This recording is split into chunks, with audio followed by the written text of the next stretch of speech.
revue Éterval vous propose Au-delà de la mer de Jérôme Simon.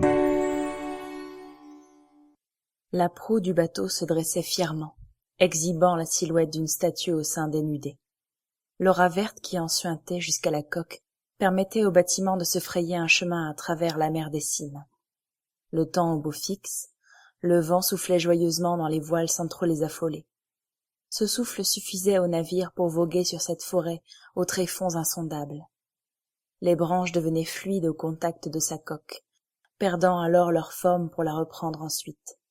Il n'en fallait que peu pour agiter cette surface végétale, en des vagues souvent trop traîtresses, projetant çà et là des embruns constitués tantôt de feuilles, tantôt d'épines, dans cette zone de conifères que tous fuyaient comme la peste. Il n'existait en ce monde que ces vastes mers, territoires aux natures si diverses, sillonnés par ces imposants trois-mâts ou ces prédateurs.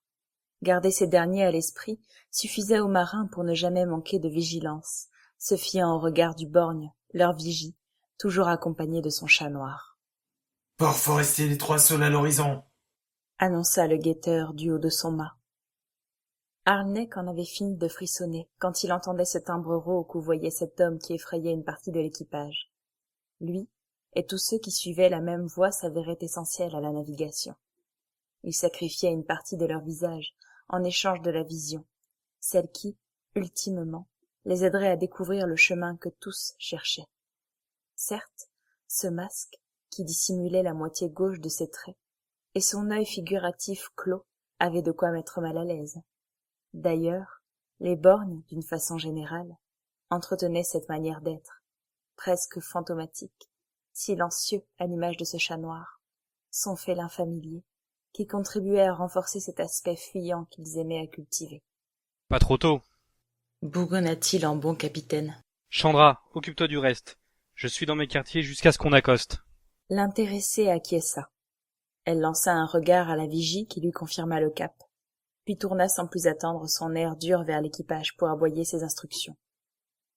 La jeune femme ne payait pas de mine avec sa carrure somme toute fluette et sa courte chevelure de mèches brunes et violettes. Elle avait pourtant entamé sa carrière de marin très tôt, engrangeant rapidement autant d'expérience que la plupart de ses compagnons plus âgés, y compris dans l'art de se débarrasser des insolents et des importuns qu'elle gérait de façon très énergique. Tous avaient appris à ne pas défier ce visage parcouru d'un long tatouage lilas, figurant une large griffure qui traversait son front jusqu'à sa joue. Les quelques inconscients ayant tenté de lui demander la signification avaient fini jetés sans ménagement dans les cales. Harlneck se félicitait d'ailleurs que ces cas restèrent rares. « Et que ça saute !»